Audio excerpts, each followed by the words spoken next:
Hi friends, today உண்டியல் opening day. வாங்க வீடியோக்குள்ள போலாம்.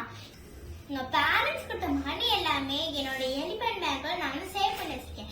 வாங்க ஓபன் பண்ணி இப்ப பாத்துடலாம்.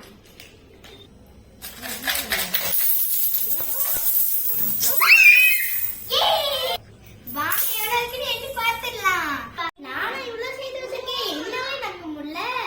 சிறுதுளி பெருவெள்ளம் மாதிரி கொஞ்சம் கொஞ்சமா சேர்த்து இவ்வளவு வந்துச்சு.